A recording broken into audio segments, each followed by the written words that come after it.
Bakit parang iba yung araw mo today? May lakad ka ba, mama? Hindi ha. Pauwi na nga ako eh, kung di mo lang ako pinapunta dito. Pero lang to naman, you're just gonna look different today. I mean, di ka naman usually ganyan. Or, don't tell me, ginastos mo naman yung pera mo na galing sa akin para sa damit na yan. Ayos lang naman, pera mo naman yan. Para din di ka obvious na PA kita pag magkasama tayo. Akin na nga pala yung mga pinabibili ko sa'yo. Gagamitin ko na to for our practice. And ito, another list naman. Pasuy ulit ako. Tsaka may bisita ko mamaya sa bahay. Kaya maglinis-linis ka dun na. Magluluto na ba ako ng dinner? No na, kami na lang ng mga friends ko. My gosh, ako na lang panahinay sa practice. Mauna na ako yung mga biniling ko sa'yo ah. Bye.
They started actually, I really was kicking it like they started calling me Taekwondo kid.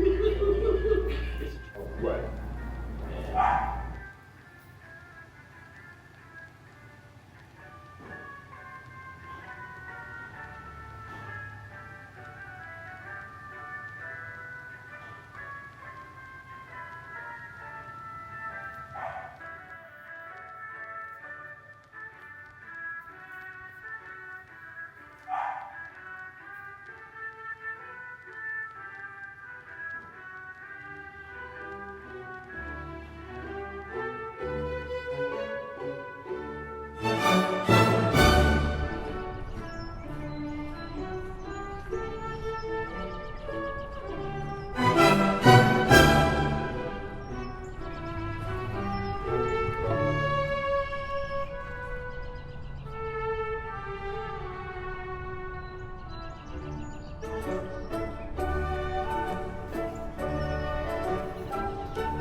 pagpupulong.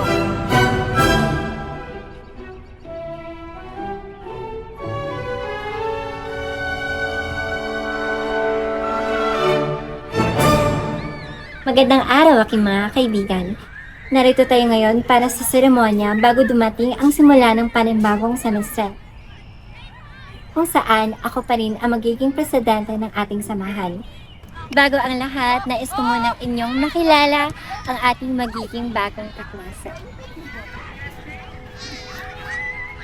Hi, ako pala si Giselle. Kaibigan pala ako ni Victoria. And magiging mag-classmate tayo this school year. So, yun lang.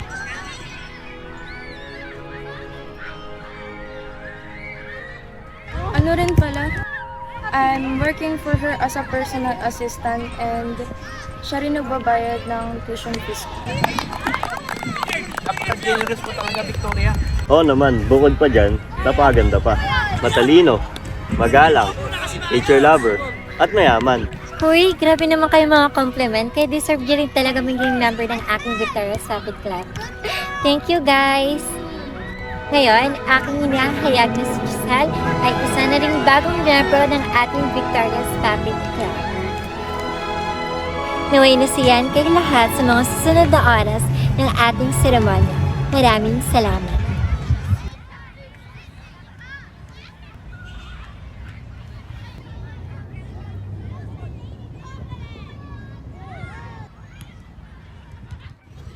You hate her that much, huh?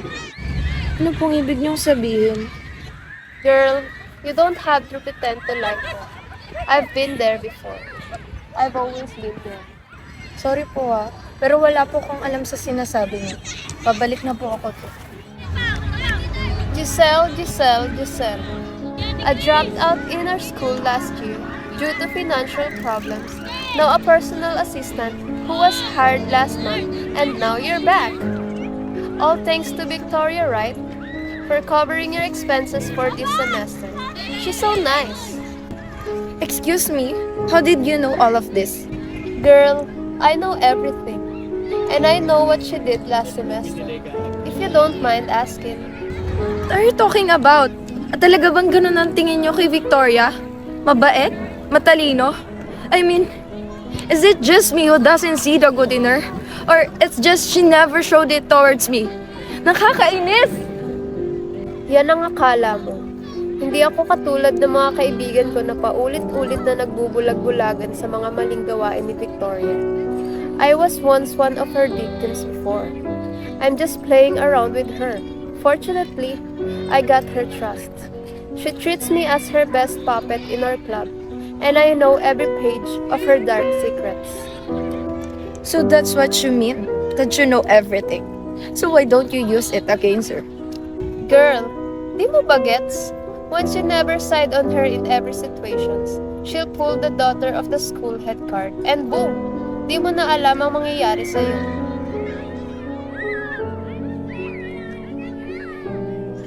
You're pretty interesting, huh? Since you're here naman, I do have a plan. We both hate her and I might help you take her place. Are you down for it?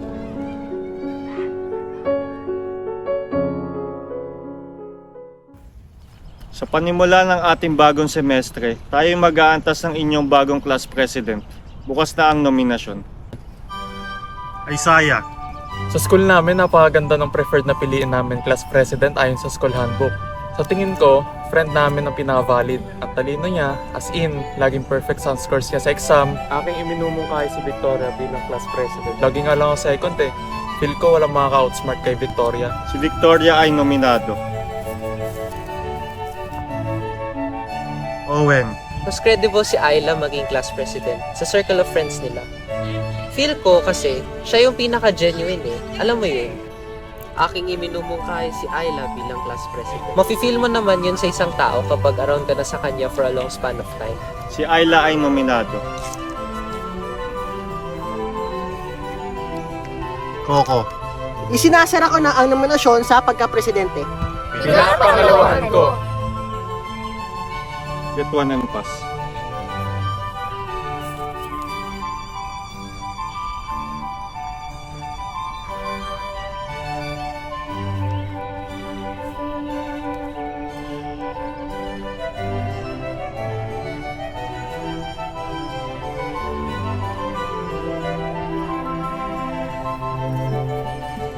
Maraming salamat sa inyong kooperasyon. Ako'y magbabalik para sa resulta.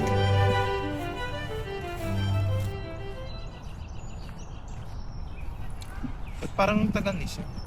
Oo nga. Guys, do you want me to follow up na pa kay Dad? Sige na, love. Gusto mo samahan na kita. No, it's okay. I'll be back in a bit.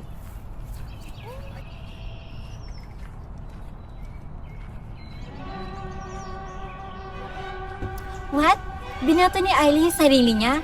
No, Dad! I need to be the new president of her class. Don't worry, anak. I never let you slip. I've been holding the record as being the class president since our first year. I cannot lose this strike, Dad.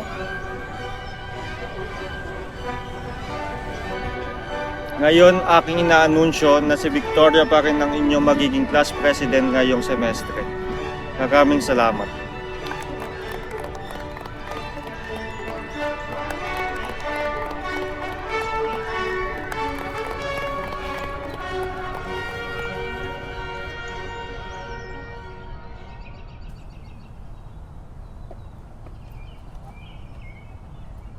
Ngayong araw, ating isasagawa ang ating talent show. Our school doesn't only acknowledge our intelligence in terms of academic, but also our talents and creativity. So my father, our school head, assigned me to conduct this. Our judge will also be ourselves through votings, and the winner will have additional grades. With that, let the show begin.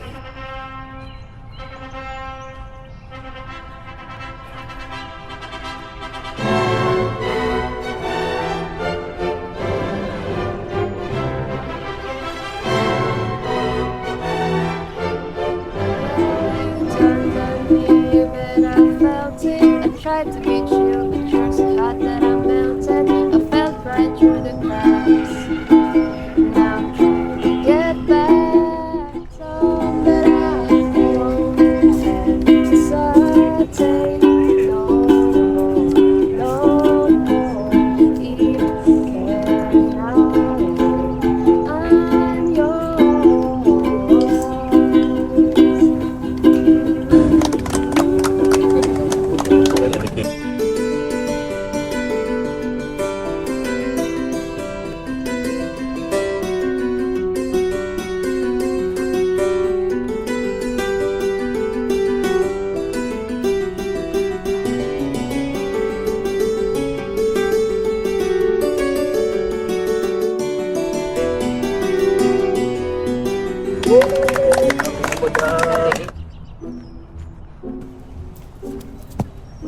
Tigas naman ng saging mo.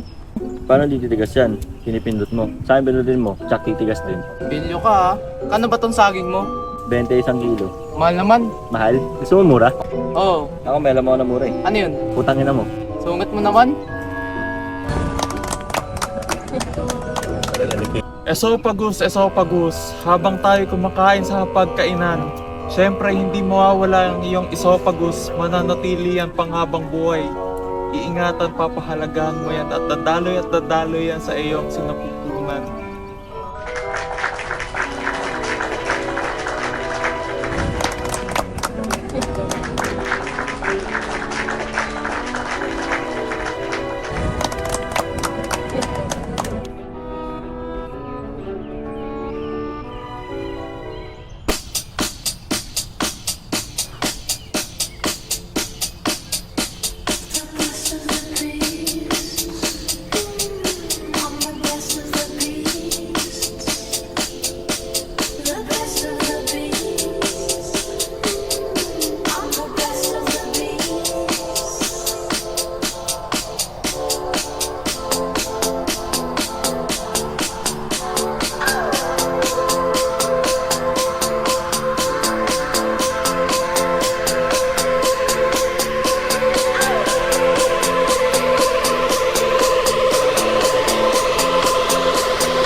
based on our exam, pwede bang makausap ko ba sa inyo?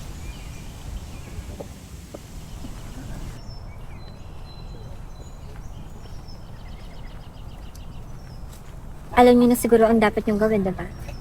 Kilala niyo naman siguro kasi nung school head natin.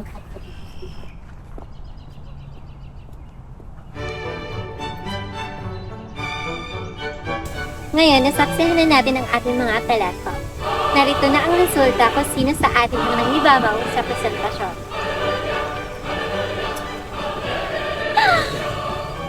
It's me! Thank you guys! Thank you for voting me. I love you so much.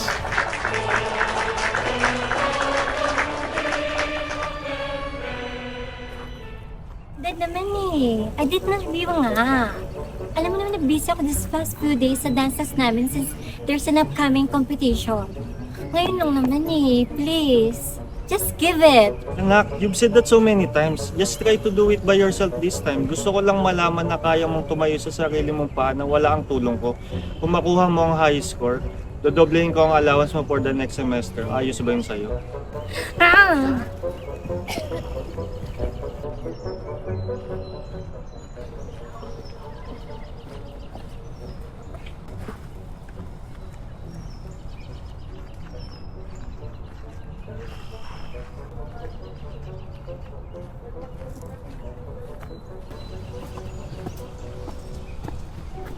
Sipag mo naman.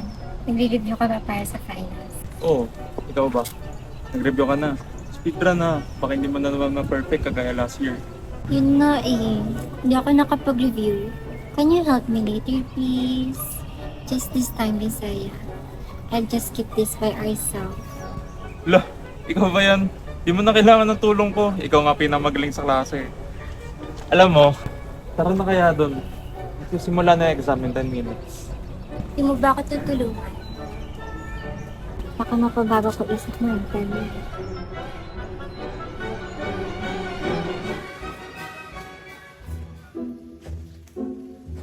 Sa ating huling semestral na pagsusulit, stricto yung pinagbabawal ang kahit anumang klase ng pagdaraya. Pero lamang kayong isang oras upang tapusin ang inyong pagsusulit. Maaari na kayo magsimula.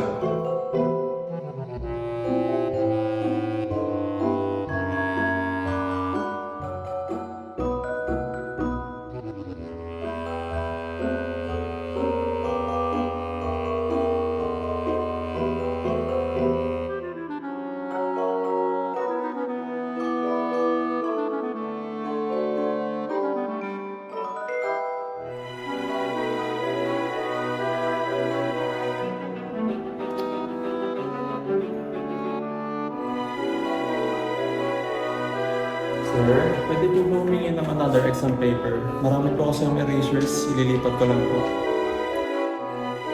Thank you po.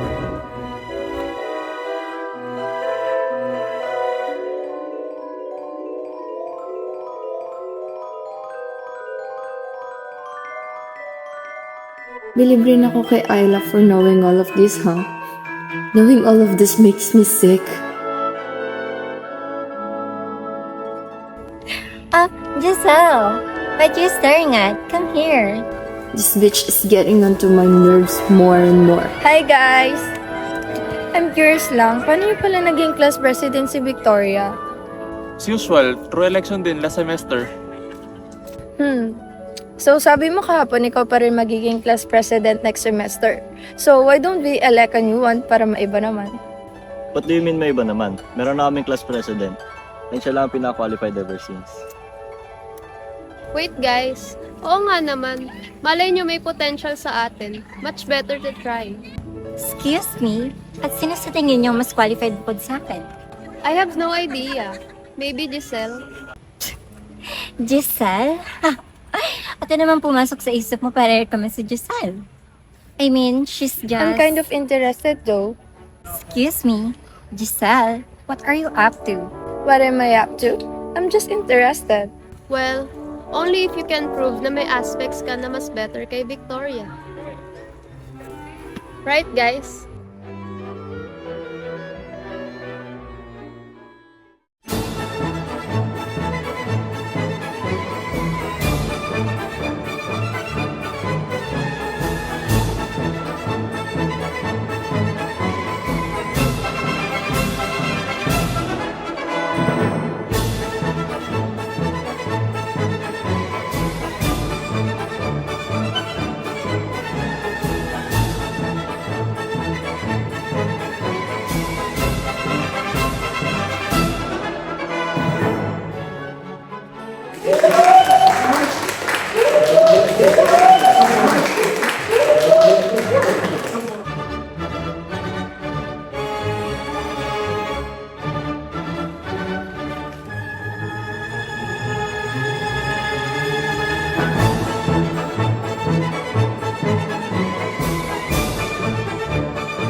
advice ko lang. That bitch.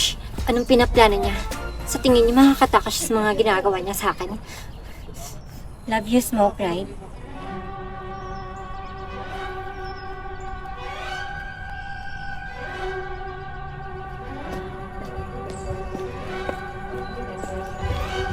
Do you think ganun ang kadali yun?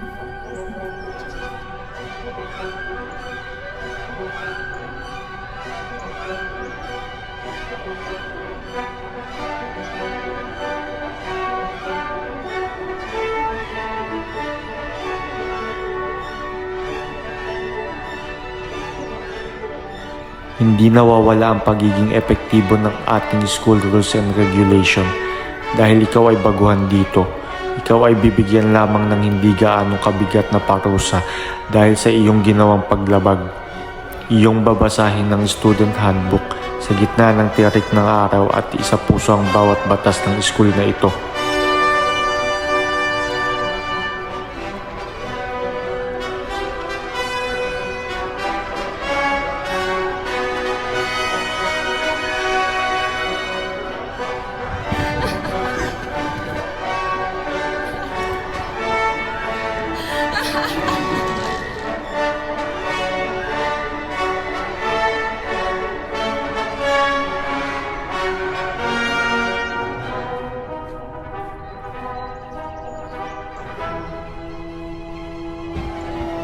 Fuck the rules if the rule makers can't even follow.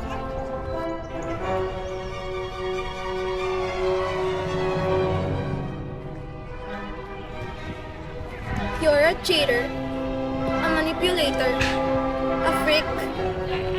What are you up to? Make sure na hindi ako mapapahamak sa gagawin nyo, ha? However, I still support what you are aiming to do.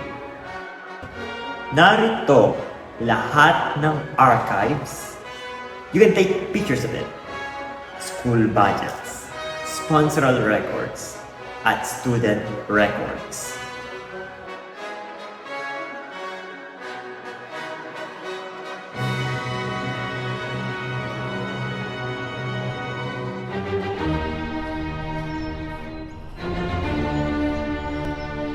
One click, and you're done.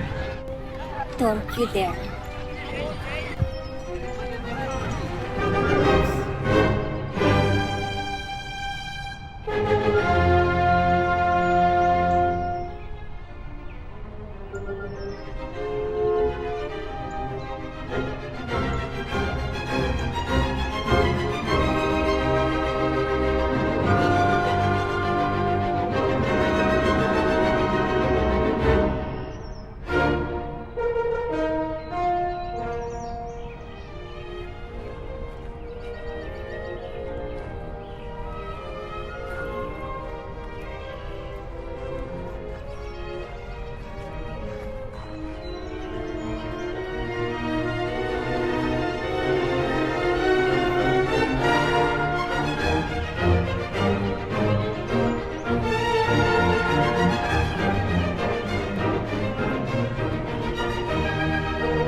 Giselle!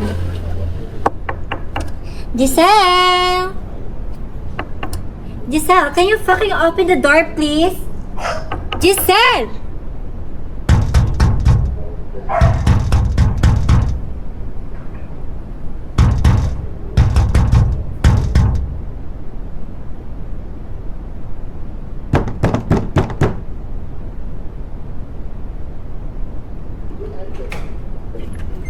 What took you so long? Come here na, guys. Lagi yung pagkain lagay mo dyan sa plate.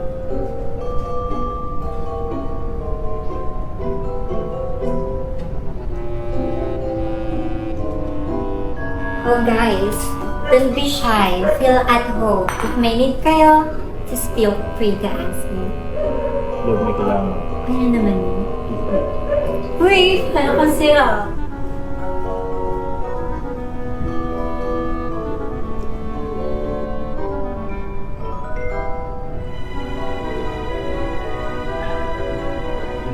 Hi, what's your name? Oh, hi. Isaiah, Lisa, come here pala. Papakilala ko kayo sa chapel. Guys, this is Giselle, my PA. She'll be our classmate pala next semester and I'll be recovering her expenses sa tuition, miscellaneous, etc., etc. And Giselle, this is Noah, my boyfriend, and Isaiah, our friend then. We've been in circle of friends since our first year. Oh, Ayla, my lucky best friend.